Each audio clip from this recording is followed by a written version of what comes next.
much for joining us this evening. I do appreciate it.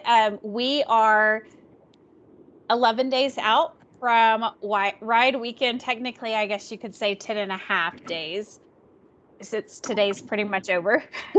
So, but we did want to take some time and just kind of we're starting to do these safety clinics, and these are things that we're going to try to incorporate every year into our rides, just to kind of help individuals get a little bit better acquainted with Bike MS for those that aren't, but also anything new, especially this year. We have we have a handful of new things just due to the past year and a half of COVID and how that's affected us. So, so also just kind of some common courtesies. If you want to put yourself on mute, but if you have a question, don't hesitate, of course, to raise your hand or just speak up, and we will, and at any time, we don't have to wait till the end for questions. So I'm okay with anything at any time. But I do want to kind of give y'all an introduction for those that are maybe new to the Bike MS Cactus and Crude. I am Lindy Klein. I'm the senior manager, and I'm based here out of Lubbock. And so the Bike MS Cactus and Crude, I've been working on this event for the past 9.5 years. This is technically my 10th event, and just truly seen some success, and the people out here are just amazing, and our corporate support, the corporate teams and the family and friends teams, and just everybody. And so it truly is, this event is definitely, event weekend is also always my like rejuvenate that I need every year. So I've been missing that for about 1.5 years now, or 2 years, I guess. So I'm really excited that we're able to be in person, even if it is just for one day. And then we also have Zoe coming out of Oklahoma. And if y'all are on the ride, it also says Chelsea on her deal, but she goes by Zoe. But Zoe, she works on the Oklahoma ride. And then her and I also help Cindy with the San Antonio ride. But Zoe and Cindy both help with the Cactus and Crude ride as well. Zoe kind of heads up our rookie team. So I know we have a couple of rookie individuals on the call. And so you guys have possibly heard from Zoe. And so that is kind of that's the development team for this ride. So kind of coming bike weekend, just staying safe at Bike MS. So a couple of those updates, I know some of those updates that are top of mind, of course, are the safety for the COVID-19, what that looks like. I think Tracy, for sure, you were on the first team captain meeting, and we had talked about like the face coverings and where we were. Well, of course, since that meeting, we have the society is trying to stay in line with the CDC standards. So as all of you know, if you're fully vaccinated, this CDC is saying that facial coverings are optional. So if you feel safe not wearing a face covering and you're fully vaccinated, you do not have to wear one. If you're not vaccinated, we do encourage you to wear those facial coverings. They are required. And so with that kind of going in, we will have a screening process just saying you do agree to this. I can let you know, like, there are questions that we're not legally able to ask you. So we are going off of that honor system when it does come to the facial coverings. But the screening is going to look a little bit different than what it did even for our May events. And so with those, you will be sent probably a text or an email a day or two before the ride. And this is kind of still new for me. And so I had one of our bike chair was at the Colorado ride a couple of weeks ago and shared this information. And so it pretty much says, hey, you agree to all of this information. Like if you're fully vaccinated, you don't have to wear a mask. You haven't come in contact, this and that. And if you hit agree, it's going to give you a green check mark. And as long as you have that on your phone, or you can print off the piece of paper and do that. When we come in, there will be a screening that is set up at the start line for you to come in, and you'll get a band for that. And it's just going to be like a solid colored band. And of course, there will be a wristband also in your packet for that has like the rider hotline. And if you want beverages at adult beverages at the finish line in Lamesa. And so you will have 2 wristbands that weekend, but also kind of on those COVID updates. I mean, physical distancing. It's we're in West Texas. Maintain, but I mean, we have wide open spaces. So we are going to be able to utilize the inside of the community center in Lamesa. So we do have that air conditioning at the finish line, which is really nice.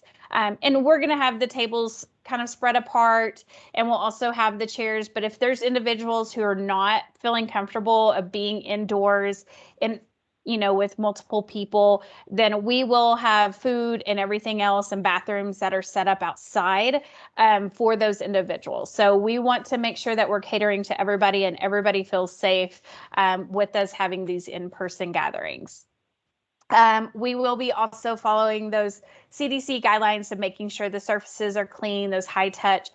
One of the things that's going to be a little different for those who have been participants in the past, whether it be at Cactus and Crude or at another event, is our rest stop. So normally we'll have like little Dixie cups that maybe have some snacks or our fruits cut up. This year it will all be whole fruits. So you'll have a whole banana or the little halos. And then we'll also have individually packaged snacks. So we'll have like a nut mix, some power bars, granola bars, pickle pops. It won't be the big gallon of, a cup that you get. Well, not a gallon cup. Sometimes we might need that, but we'll have that's what we've done is pour like a gallon jug into like little Dixie cups. And so this year we will have those individually pickle pops, and they will probably hopefully be in an ice chest so they're not hot. So things will be as far as like water and Gatorade at the rest stops, it will be bottled water and bottled Gatorade, and you'll just fill up your water bottle and then just throw away the plastic bottle that is left over. So, and if we run out of Gatorade, we do have some powdered mixes that we can mix in of that Gatorade. So we will have options for that. And then the finish line will be a little bit different when it comes to the food. It will be kind of more of we'll have some people who are volunteers that are helping serve the food. We are going to have barbecue from HEB this year. So we're looking at having turkey and brisket, but we do know that some people have some eating requirements or certain food requirements. And so we will also have baked potatoes available if there's anybody who's like a vegan or vegetarian, or also maybe has a gluten allergy. And so just needing to be cautious about things. So we will have the food available, and it won't be individually packaged, but we will have that. And then of course, hand washing, just your basic hand washing. I mean, this is something I feel like, we teach, a toddler to always wash their hands after going to the bathroom or doing things. And so we just really encourage that. And then we will have the hand sanitizer that will be available. Any questions on the COVID-19 updates?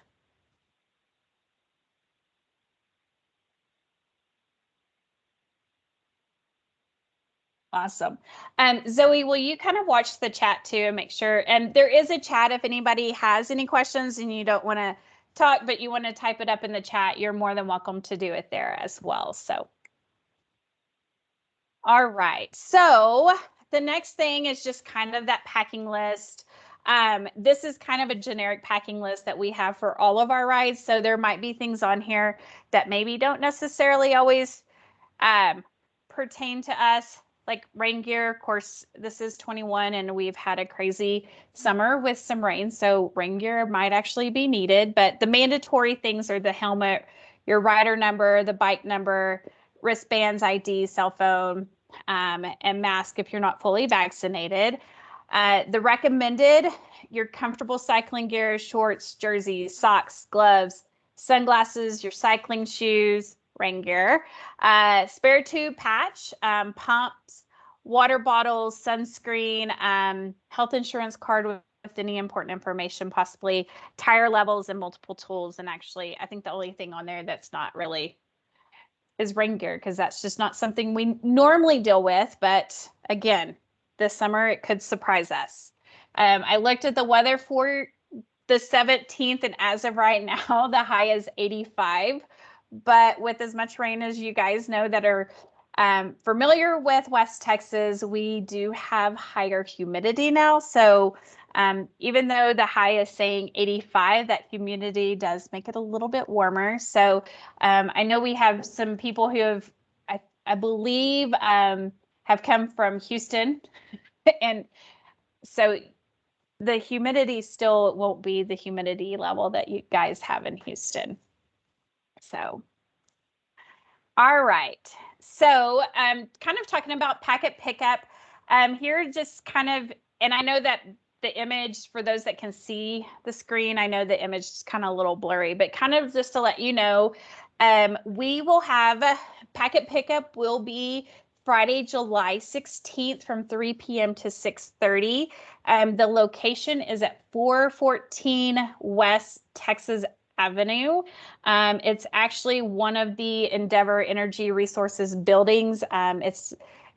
It's on the bottom, the ground floor, and so it's actually like a little covered parking area that we will have.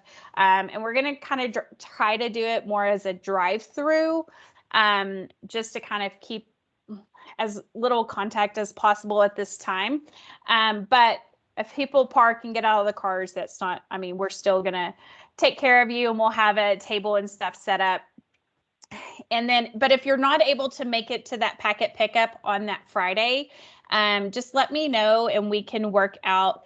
I mean, we will have packets available also Saturday morning at the start line. Just making sure that you have hit that minimum of 250. Okay, so in your packet, you will get your rider number that will be safe and safety pins to put your rider number on your jersey. You will also receive a rider number that you can zip tie to your bike, and there are zip ties in each packet as well.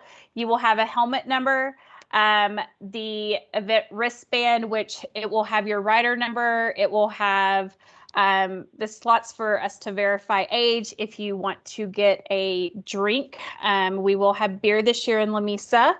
And then, but again, it will also have that rider hotline. So if something were to happen while you're out on the route, like either you're in an accident or maybe you're also need a SAG, which we'll kind of get into a little bit later, or if you see an accident or just something that's maybe something of concern or just whatever, there is that number that is on your wristband that you can call, and it will go directly to our event production person, and then we will call in what we need as far as assistance to get that. So that is that emergency number for all of our cyclists and volunteers. We will also have one luggage tag in your packets this year. So if you saw my email that went out today and you were able to read all of it, I know it was a lot of information. One of the things that we're not able to have this year, and it's just still some of our restrictions that we have as far as COVID, is we're not going to be able to have the shower trucks or the massage therapist. But since we are able to utilize the inside of the community center, we do have those bathrooms inside. So still maybe bring a change of clothes. If you just want to get out of your sweaty, cycling shorts and your jersey, and you can kind of freshen up in the bathroom, we will have that, but we won't have the extra showers available this year, or sadly the massage therapist. But we will have those items back in 22. And we'll also provide you with a route map. Those are also on the website under route and maps, I believe is what it says. And there's also a link on there to our GPS. So if you're new to the ride and you're kind of curious at what the route looks like a little bit more, you will see that it is pretty flat. So And we do, there is about 35 miles that we ride straight north. And as many know from being out here in West Texas in the summertime, this wind normally comes out of the south. So we have a nice little tailwind on Saturday for that ride. So we make really good time. And honestly, I think the latest any rider has ever come in, the last rider has been probably like 130, 145. But we will have lunch available till then. And then we do have a shuttle for anybody who needs to ride the shuttle back from Lamesa back to the start line. If you don't have transportation back, we will have that available. And there's a link in that email that I sent out today. If it didn't show up in your normal email, maybe double check your junk mail as well. So any questions so far?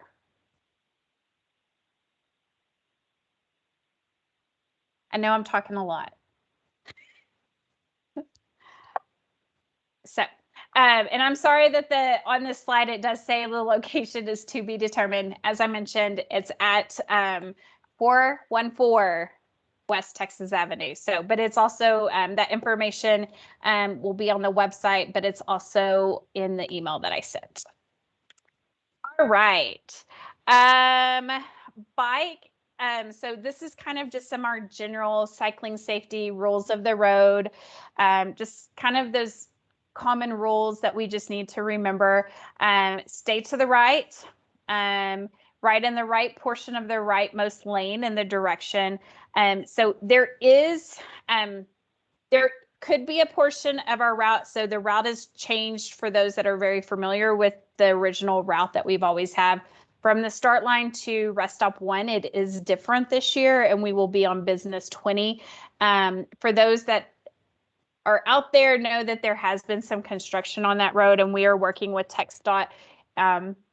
And so we could be in the left lane that they currently have blocked off, but we're working with them on making sure everything's good. But we will have the Midland PD and then the Midland County Sheriff Department that will be out there making sure that we're safe as well. So there could be a portion where we're actually on the left-hand side, but it will only be in that one area.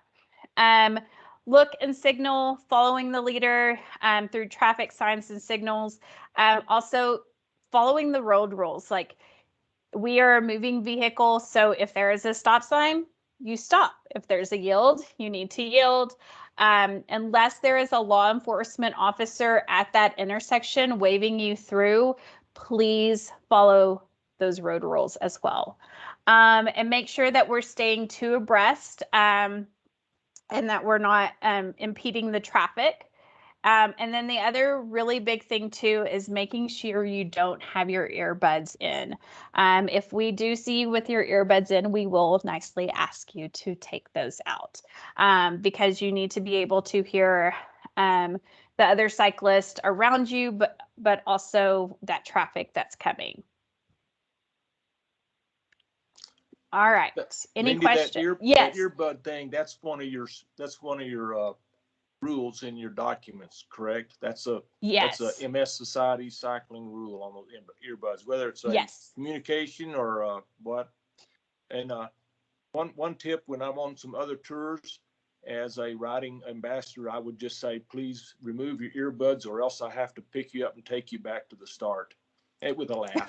And that usually worked. And and make a joke out of it. But it's big deal because safety is the whole deal. It is. And we want everybody to stay safe because I really don't want to have to make the EMS team in the ambulance. I'm trying to be nice, let them stay in their like AC ambulance and not make them work is my goal every year. So Zoe, do you have anything you want to add to this? Just a safety thing, I would add, if you're not used to riding in a group, to make sure if you're behind someone's back wheel that you're not bringing your front wheel up to their back wheel, because if that was to catch, then you would wash out. So just be careful where your front wheel is when you're riding in a group if you're not used to it. Awesome. Thank you. Anything else anyone else wants to add? Back to the safety protocols on distancing. So I have a full-size pickup. It has seat belts for 4 passengers. Can I still take 4 people with me in the pickup if I needed to, or do I have to go with 2, or what's the guideline? No, you can take 4 with you, because you're talking about as you're sagging, correct? Yeah, sag. Yes. Okay. We don't have any restrictions anymore as far as the sags. You're still able to have more than one additional person in there. So thank you for asking that, Ken. All right. So on to the next slide. Just to kind of talk a little bit about our route support.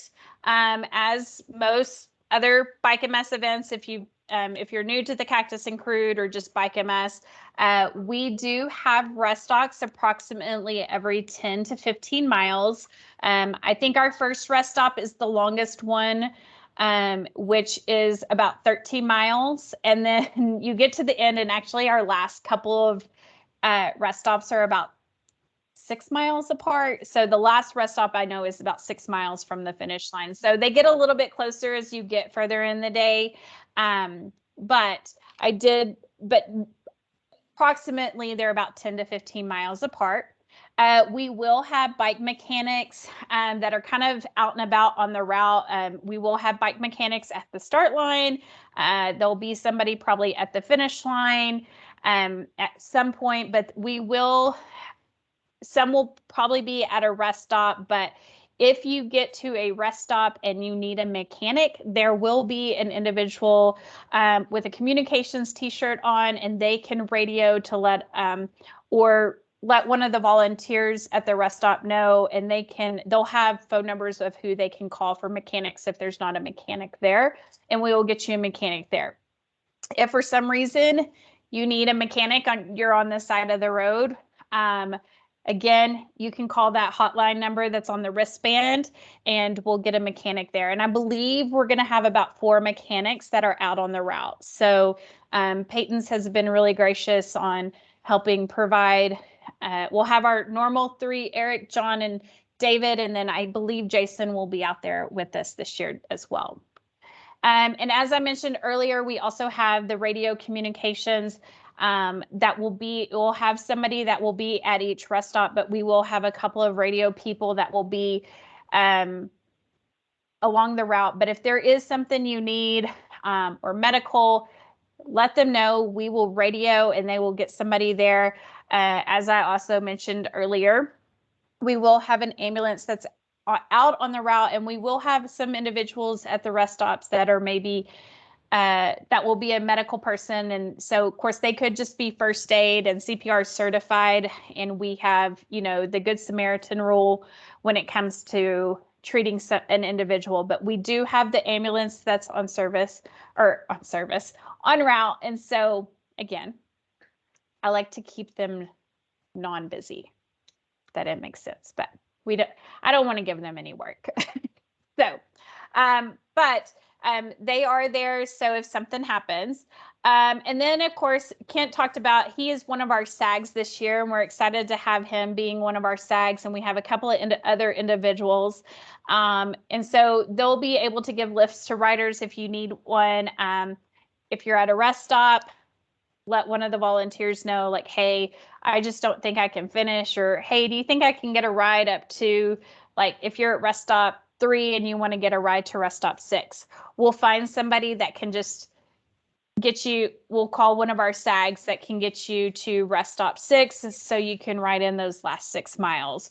But if you want to go to the finish line or whatever. So if you're on the side of the road and you're like, I can't pedal one more time, then we will,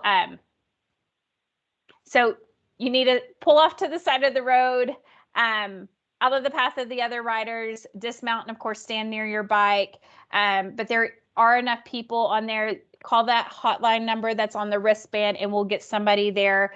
I know this talks about, it says the lunch rest stop will have a SAG vehicle. We have a lunch, but we don't have a lunch on this ride. Rest stop 5 is kind of what we have, some peanut butter and jelly and Uncrustables, and you get Klondike ice cream bars because it's in Klondike, Texas, which is about population 20, I think. But we do have some ice cream, but there's not necessarily a SAG that will be stationed there. But again, it won't take long to hopefully get somebody there. And, if there's multiple people that need a SAG, we can put a couple people in a vehicle. If you do not feel safe getting in a vehicle with more than one person, then just let the mechanics or let somebody at the rest stop know, or call the hotline number and let them know. We have staff that will be out and about too, and they can come by and pick you up and just bring somebody in as an individual instead of having to be in a car with a couple other people. So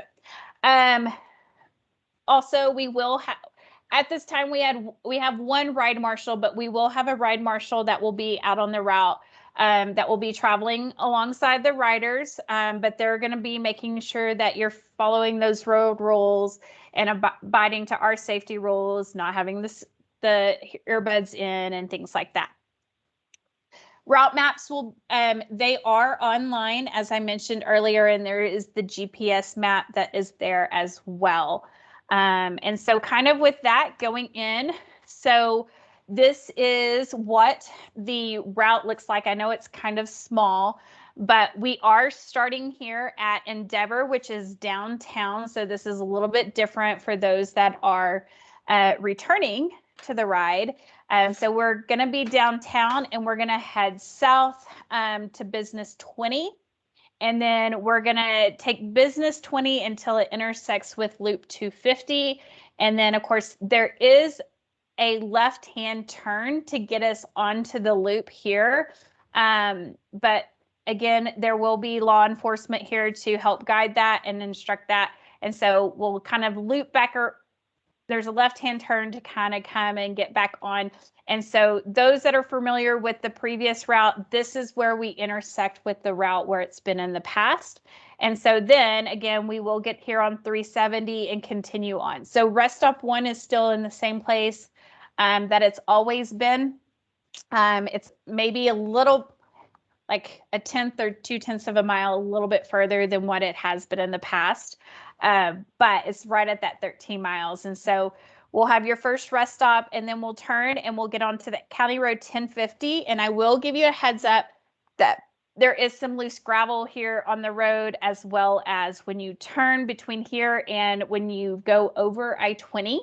The road is a little rough. There's some extra little potholes.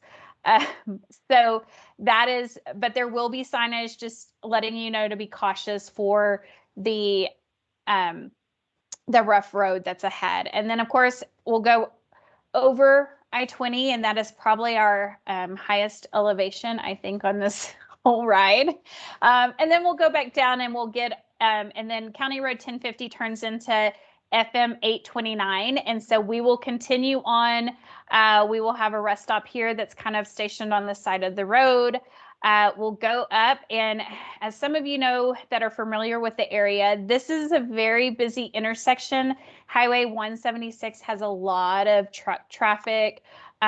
It's normally not as bad maybe on a Saturday morning as it is during the weekday, but it is still a really busy road. There will be law enforcement or somebody here. Please, if for some reason you do not see law enforcement, please make sure you stop at the stop sign. Then you'll cross over 176, and we'll have rest stop 3, which Endeavor is volunteering at and hosting that rest stop. And then you'll continue on, and you have rest stop 4, and there's actually kind of a slight turn. You'll turn right to kind of get off of that main road for rest stop 4, and then you'll come back and get back on to 829 until we make that right-hand turn back to the east on FM 829 and stopping there at Klondike Baptist Church for rest stop 5, where you get the delicious Klondike ice cream bars. And then we'll get back here on Highway 137, and we'll take that left and head back north until we have another rest stop 6 kind of on the side of the road. And then again, as I mentioned, it's about 6 miles from rest stop 6 to the finish line in Lamesa. And for those that are familiar with Lamesa or not, there is that road that kind of takes off to the left. There is the law enforcement there to help kind of keep the normal traffic off of that road, so that it's safer for the cyclists. And then we'll have the fire trucks and all of that stuff. And then the route is about 70 miles. Couldn't quite get it to 75, but the other thing I do kind of want to caution you guys about, I went out this past Saturday and actually drove the route with as much rain as we've had. And of course, the fields of dirt have washed the dirt over to the roads. And so it has been graded. You can tell it's been graded, and we're going to try to get TxDOT out there to kind of go back and grade it. But there are some areas where you'll see that the dirt is kind of caked onto the road. So just being really cautious in those areas. Again, we'll have that signage that's out there just to kind of help make you aware. And so depending on how much more rain we have in the next couple of weeks, I know will depend on the status of those roads. So just being cautious. I mean, the roads are still in good condition. So I think it'll still be good. Any questions about the start or the route, rest stops, anything along those lines? Or anything else we've talked about?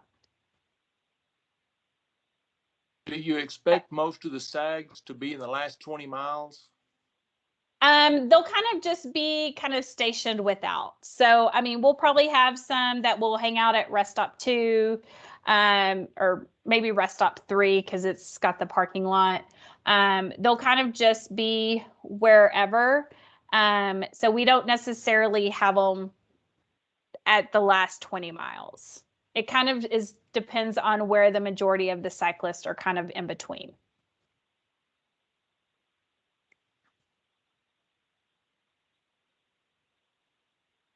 Okay, so the last thing I kind of want to talk about, or actually I'm going to turn this over to Zoe because she is more of a cyclist than I am. I'm a once a year kind of cyclist. But Zoe is going to kind of talk about the ABC's quick check. So kind of want to just go over those, like that inspection and what maybe to kind of make sure is all good before you come out for bike weekend. So Zoe, I'm going to turn it over to you. Yeah, so really quick, I do want to just say, as far as pre-ride inspections, Peyton's Bike Shop in Midland is the one supporting the route on Saturday. And so I recommend taking your bike in to have them look it over before the ride, make sure everything, all your shifting and brakes are working really well. And then ride morning, if you have any last minute needs, if you're not comfortable checking your air pressure yourself or any of that, you can always stop by and have a bike mechanic look at it before the start. But yeah, I would check and make sure the air pressure is where it needs to be. The side of your tire wall will tell you the range that your specific tire needs to be aired up to. And then just check your brakes. Make sure that they're not touching your wheel. Make sure that they have enough padding on them. The C is to check your cranks, your chain, and your cassette. So you're going to make sure everything is tight. Make sure that everything is the way that needs to be. And then Q is for quick release. So make sure that your quick releases on your wheels are all closed, and then just check your helmet and your shoes and your saddle to make sure everything is where it needs to be. Lindy, was there another slide? No. No, I don't. Well, we had talked about it, but it's something you can just kind of ask. I never added it to there. So what I'll say really quick, because everybody takes different things with them on a ride, and there is going to be that great support. I would just say things to take with you on your ride is bring a spare tube. Bike mechanics will have them, but not all bikes are the same. So if you're not having that regular 700C tire, make sure you're bringing an extra one just in case. And then make sure you bring your ID so you can have that beer as soon as you cross the finish line. You don't have to go find your luggage to get it. And then make sure you bring your phone not only to log your ride on Strava, because it doesn't count if you don't log it, but so you can so that you can call SAG or route support if you need it. So that's all I got. I see what your priorities are, Zoe. No, and I do. I also something you said. Oh, I did want to kind of talk. So if you are new again to the Cactus and Crude ride, just to kind of give you a heads up. So as Zoe mentioned, I encourage you to take it. And if Peyton's isn't your local bike shop, take it to whatever your local bike shop is. Of course, Gary, I know you're out in Brownwood. So, but I mean, I know Jason and them would love to see you bike weekend, but so take it to your local bike shop that you use and that you feel good with. But the other thing I do want to kind of share that we are kind of unique and we just give a huge shout out to Peyton's is come bike weekend as they volunteer their time to come and support the ride, to support the riders, make sure your bike is up and running. And bike weekend, I've never known them to charge for any repairs that they've ever done. So that is very different compared to a lot of our other rides I know that we have across the board. And so we are very gracious. Now that doesn't mean don't get your bike inspected and come with flat tires as soon as you get, I mean, we've had that happen at a ride. But we just want to make sure that you are safe. And so as long as you're safe, it also makes sure that those riders are safe around you and that, you know, that we're thinking safe as our motto is. So with that, are there any questions, comments, concerns that anyone has that's on the call? Lindy, this is Gary. Yes, sir. A lot of times I'll carry 3 to 5 tubes because I also stop and help people. So I just might mention that if anyone wants to carry extra tubes, the most I've ever used on a ride was 5. It wasn't me, but it was some others. Wow. So, but carry some extra ones just in case, because a lot of times people just don't carry them. No, I think that's great. And I can tell you probably our SAGs will have a couple, we normally try to get them some couple extra tubes. I know Kit, especially since you're familiar with changing a tire, we'll make sure that you have some with you as well. So, I will have a floor air pump so we can pump them up fast, and I'll have some tubes, lever, a wrench, rags, whatever. And just use twice as much sunscreen as you think. And yes, really put it on and put it on to every rest stop. And if you're on this call, be sure and help everybody get their bicycles completely off the asphalt at the rest stops. Good point. You know, it's we need to get off there because we're gonna have traffic that is not expecting us, and it's just what you got to do. Some events have a volunteer. If they have lots of volunteers, they have somebody out there with a broom and act like they're sweeping the road to sweep all the bikes off the road. But when you're bored, you can do that. When you're bored, not sagging anyone, I'll give you that job. And just to add to the safety thing too, don't be afraid to holler car back. You know, if you're backing, because I've got a mirror. You know, a lot of people have mirrors. If you see one coming up, holler it out. Don't just go car back. You know, be sure and holler it out so people know one's coming up on you. Make sure you're staying hydrated. Yes. Yes. Hydration is a huge thing, and especially with this ride, and especially if you're not familiar with the humidity for us, because that is going to be something that I feel like is going to be a little bit different this year. I know I went out and mowed the yard the other day, and I think I got overheated even though I was drinking my water with my hydrate in it, and I still got it. I had to get cooled off and stuff. So making sure you're watching for those signs of heat exhaustion as well. There will be porta potties along the way. So yes, hydrate, hydrate, hydrate. Sunscreen. The other thing, and we should have it at each rest stop as well, but I definitely encouraged it because I think I got eaten alive by mosquitoes. But because of the rain, I know the mosquitoes have been really bad here in Lubbock. And I'm making that assumption for Midland as well. To Lamisa, like, I mean, they're horrible. And some of those rest stops, they literally are, as I call them, a bar ditch. But it's the side of the road, the edge of the road with, in grass and fields. And so just getting off the road. On the hydration too, that's a good point. And if you're a new rider, by the time you get thirsty, it's almost too late. So you should be forcing yourself to drink at least a sip or something at approximately every 15 minutes.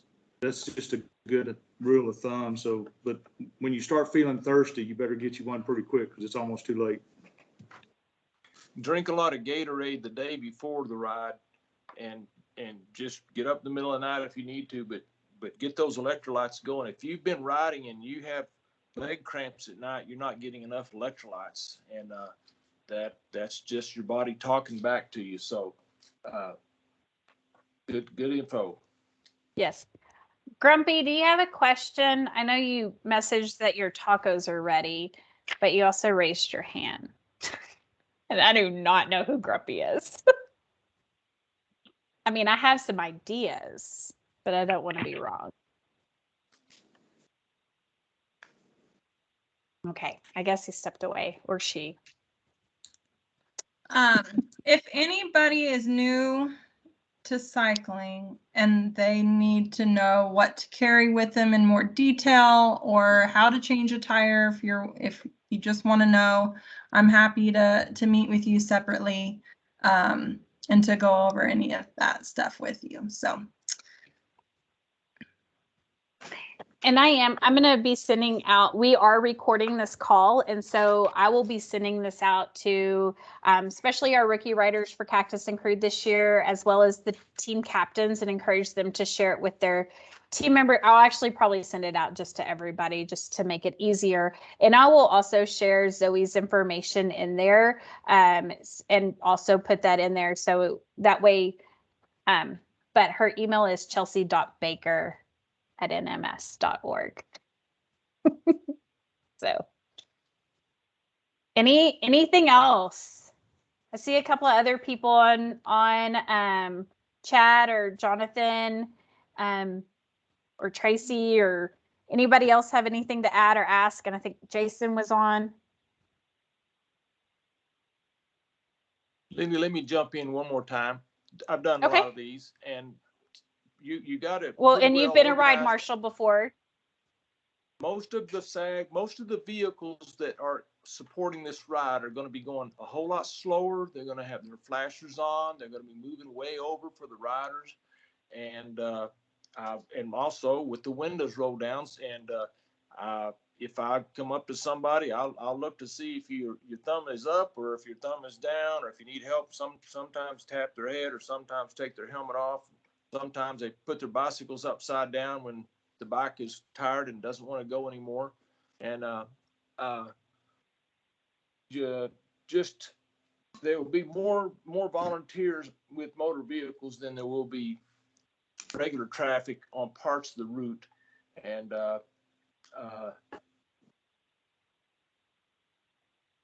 we'll just be watching. Most people, after they've done a ride or two, are pretty independent and know what to do, what to bring. Have practiced a little bit. Some people haven't trained much. I haven't trained much at all on bicycles, but this year, but hope to get back to the riding next year. So I have, if we had a contest for the ugliest truck, I would win hands down, because I have the ugliest 20-year-old Chevy truck, but it has cold air and it runs. So I'll see you out there.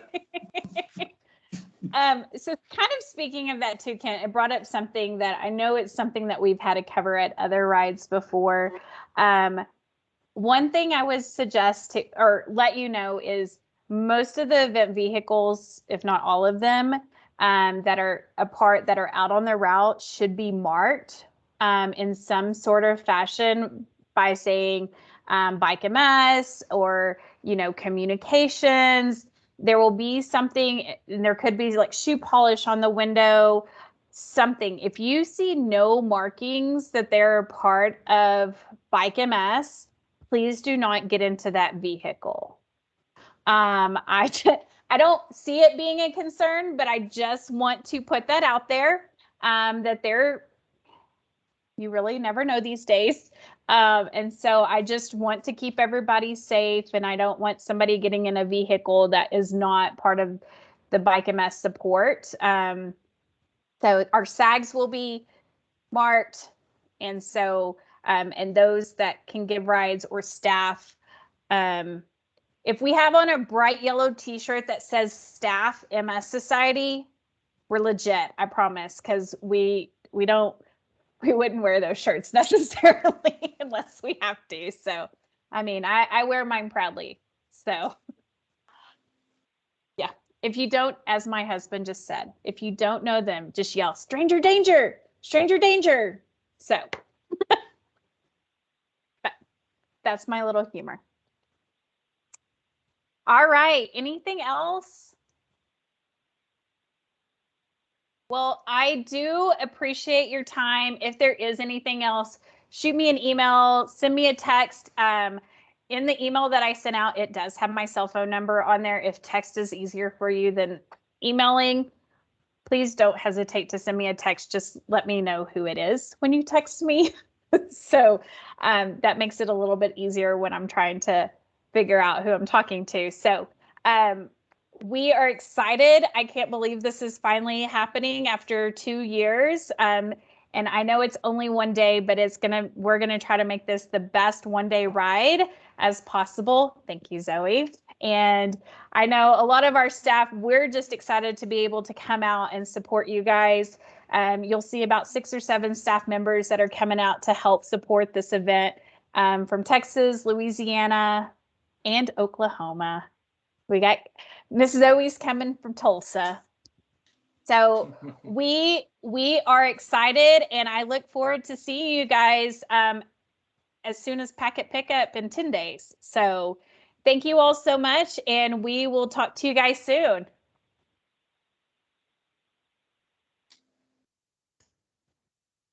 Thank you.